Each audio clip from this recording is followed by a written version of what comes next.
Love. Okay. All right, folks. We conclude today the third chapter. Third chapter is explaining the makeup of the godly soul. After we establish where the godly soul comes from in chapter 2, a part of God. Now we have to understand the makeup of the godly soul. The godly soul is made up of 10. This chapter, in one word, is 10. 10 components, 3 intellectual and 7 emotional. Or, as the Alter Rebbe calls them, 3 mothers and 7 doubles. Excuse me. 3 mothers, which is Chabad, wisdom, understanding, knowledge, or better yet, inspiration, cognition, and contemplation. Those 3, as we explained yesterday, 2 of them at least, are mothers because they give birth. They give birth to emotions, the love and awe of God. And today we'll explain how that process actually happens. We call the midas, the emotions of our soul, doubles because there's an external expression and an internal motivation in emotions.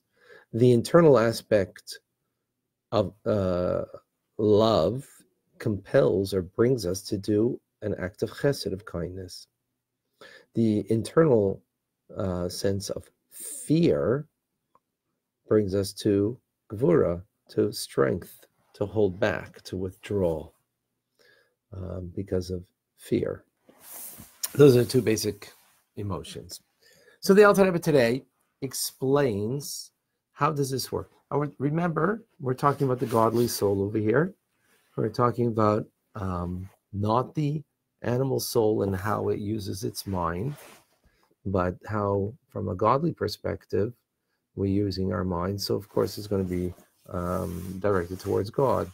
So when a person will deeply contemplate and immerse themselves into the greatness of God, and this is on 3 different dimensions or 3 different levels. One is how Hashem is memale kol almim. It's the term in Hebrew, or actually Aramaic. How God fills the world. Just as the soul fills the body, the soul fills uniquely in my hand to give it movement, in my eye to be able to see, and so on and so forth. So likewise, God fills and gives vitality in everything in the world in its unique manner. So when you will contemplate, a person will contemplate about how God fills the world, that's one dimension. But then, of course, God's not limited to filling the world and just being a part of the world and being the vitality of the world. But God also is soivev kol almin. He encompasses the world at the same time. He transcends the world and the vitality that's limited, just as the vitality for my soul in my eye is limited to give the capability of seeing, not hearing, my ear to hear and not to see, right? Yet there's also part of the soul that transcends the particular vitality. So likewise, where does that come from? God, that he is encompassing all of the world and transcends the vitality that is a very definitive, limited form of vitality.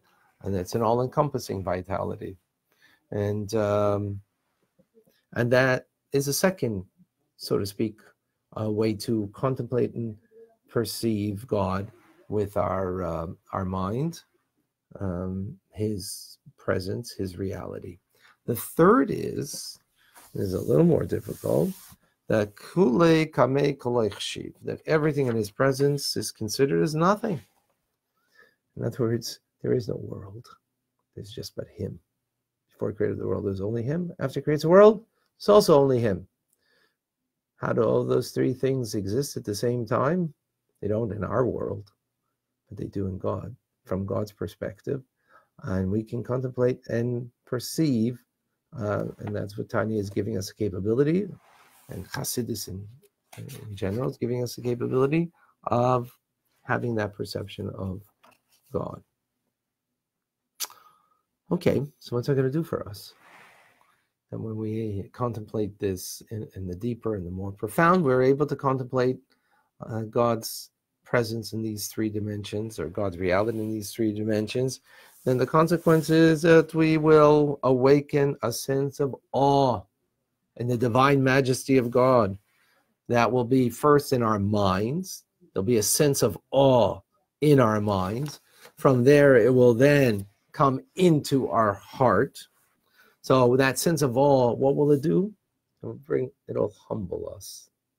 Because, well, just think of anybody who's lucky to be in the presence of our dear Rebbe.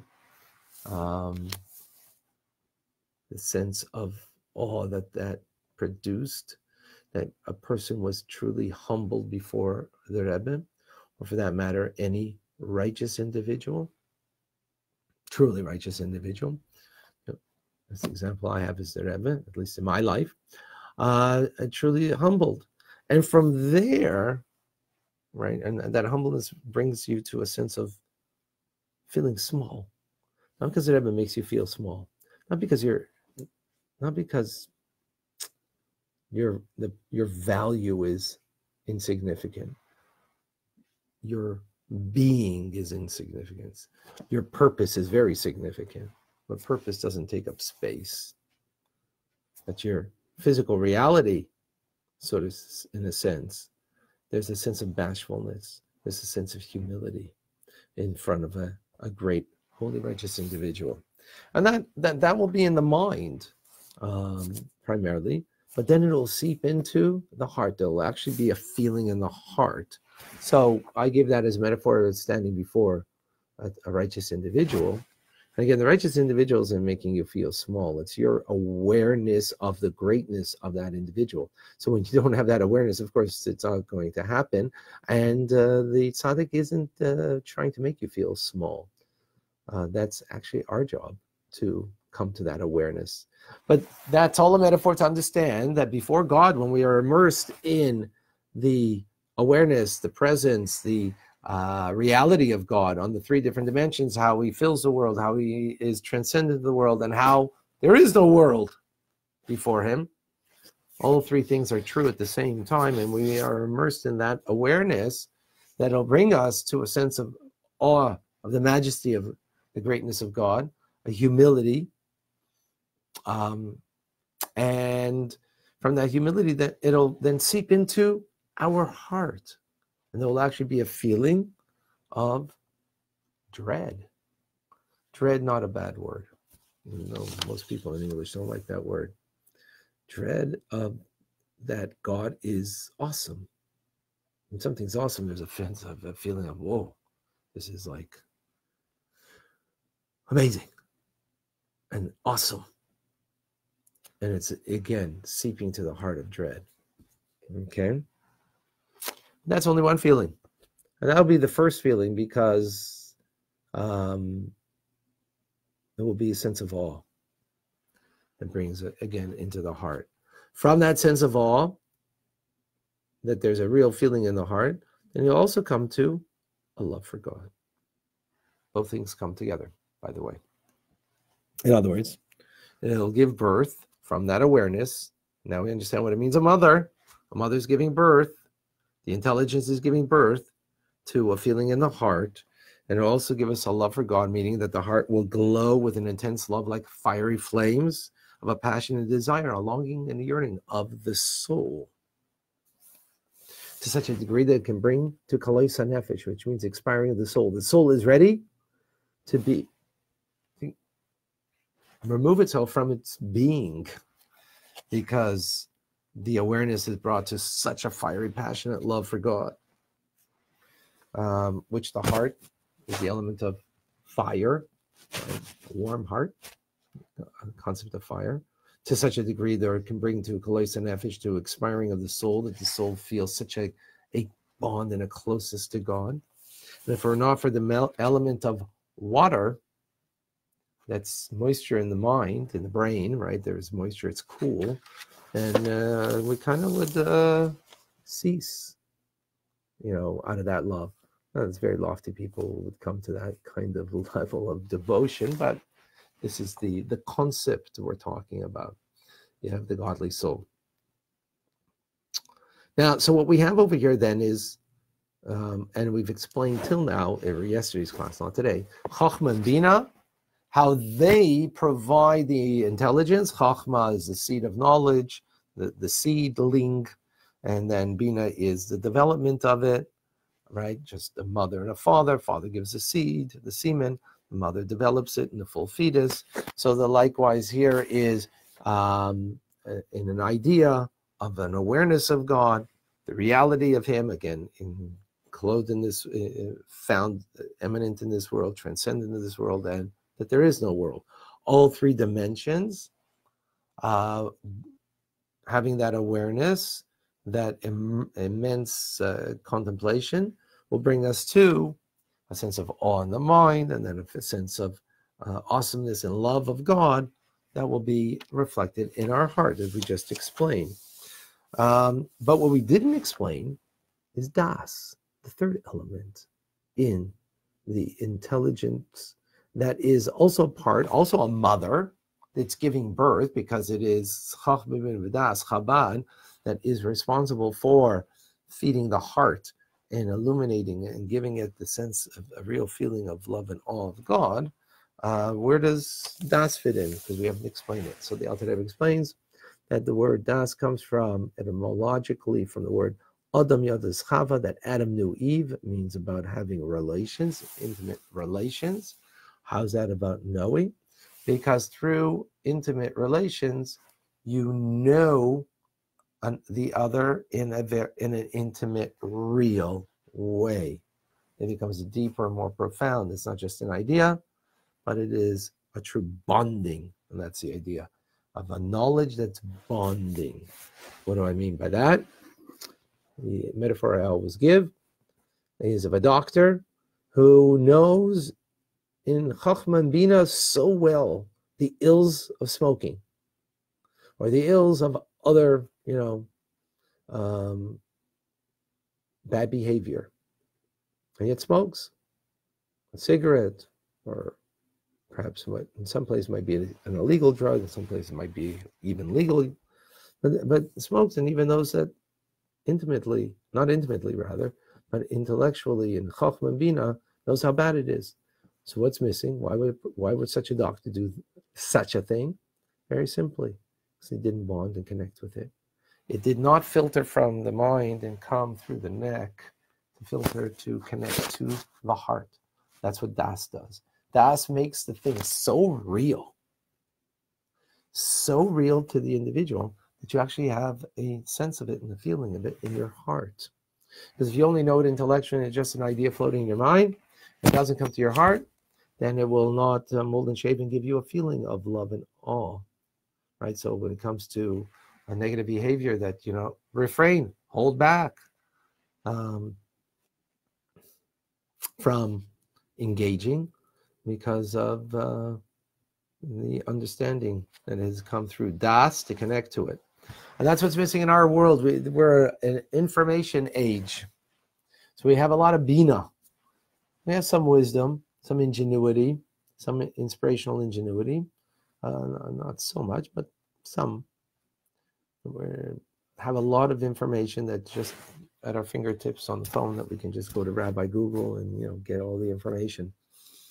But to connect with it, to make it real, to meditate and contemplate, and to let it seep into our heart, that it actually develops a feeling of love and awe towards God, is what we're talking about over here, specifically because we're speaking about the godly soul. That's something that is lacking tremendously. Das in general, even if it's not from the godly soul, just of right and wrong and so on. And this is what's necessary, because without it, even if you get a feeling, without Das, you get some kind of feeling in your heart towards God, it's not going to be real. It's not going to last. because you need to affix to it and make it firm and clear and real for you. What do I mean by real? What's real? Well, I just banged the table. You heard it. I felt it. You saw it. That was real. So in the same way, the presence of God, the realness of God, the reality of God, that it becomes real to us. That's obviously a lot more difficult than the realness of God on in a palpable physical way. Therefore, we have to really meditate and concentrate and try to bring it in a palpable way into, first in our minds to be aware, and then from there into our hearts. Don't worry, I didn't hurt myself. I hope I made the point. That's what Chabad is coming to try to help us. Chabad teachings is that through the das, through that awareness, that it becomes not just an idea, but it becomes something, a living idea that's real. Real, that it affects me in my heart. And even if it's not going to truly, fully affect me in my heart, I really have a passion for Hashem in Kolis and Nefesh, and my heart will expire. Okay, so even if it doesn't expire, but if it brings us to something, and we're going to learn more about that as we move forward. But this is the concept over here of what Das provides to make it a mother, the parent, that connects. And it's like taking it from the head, taking it through the Meitzer Agar and the straits, where it kind of becomes funneled through the neck to bring it back to the heart. So it's that's a difficult process to connect from here to there. And that's Das. And that's something we need so much more in our world, that we need to be able to help ourselves and others to recognize, schools of higher learning are only about information, little ingenuity, but almost no das. That's what character building is. Character building is taking information, and it should develop and make us into different kinds of people. So that's what the Alter Rebbe concludes. Chapter 3. Esser, 10. We have 10 powers of the soul that are a reflection of the 10 divine attributes. And now that we're getting to know ourselves a little better, at least our divine self, we will continue tomorrow in chapter 4 to get to know ourselves much more so. And chapter 4 will be actually a novel introduction into knowing the godly part of us. All right, folks. Denise from New York and Rachel is with us. Anna from California, good morning. Brendan from Sydney. All right, must be late night already. Thank you for joining. Graham from Budapest, Hungary. Clem from Brisbane, also far off. It must be you already lit the third candle. Una from Iowa. Danish is from Philly with us. Jane from the Illinois area. Yash from Haidu, from India. Welcome. Ruby from Costa Mesa, California. Thank you for joining. Alice from Baltimore. And who else?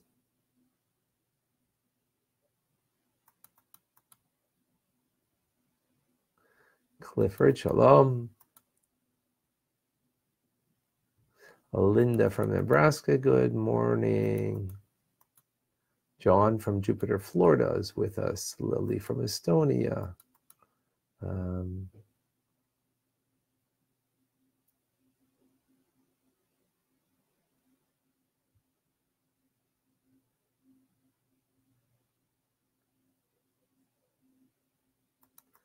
Okay, I don't know. They're having some difficulties with Facebook. Sorry, I don't know how to help there. Shmuel from Armenian, good morning. And Margalazata, also having that from Poland. Thank you for joining.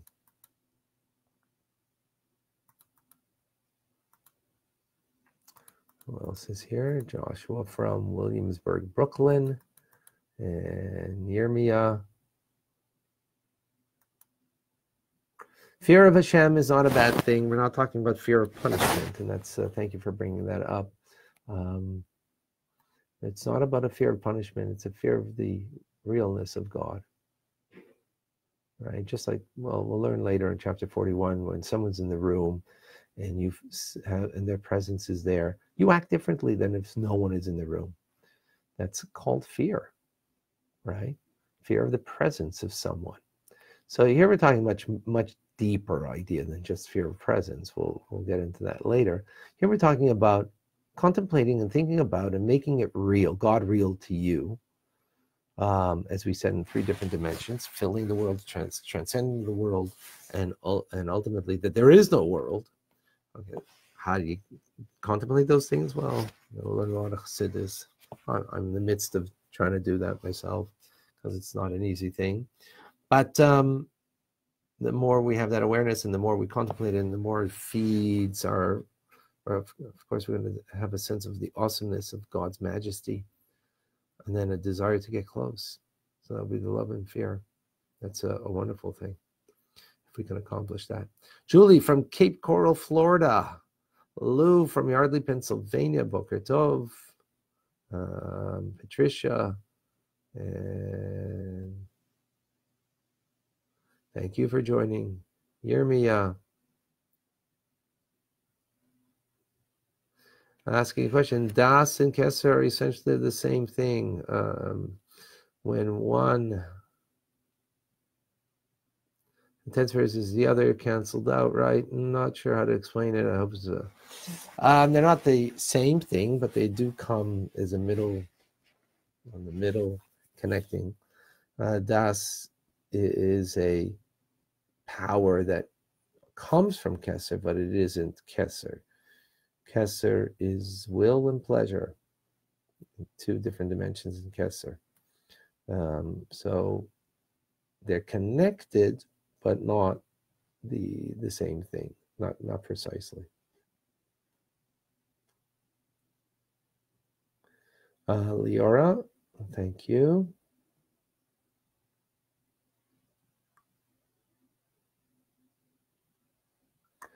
Thank you, Mario Zata, for joining. Reza, who else is with us? Edith from the Philippines, thank you for joining. And on Instagram, I think I missed out some people here. George, from Sao Paulo, Brazil. I think we got a lot of people from Brazil today on Instagram. South Korea, we have. Good night. Okay. Sharon from St. Vincent. Hadassah, thank you. Chabad Lubavitch.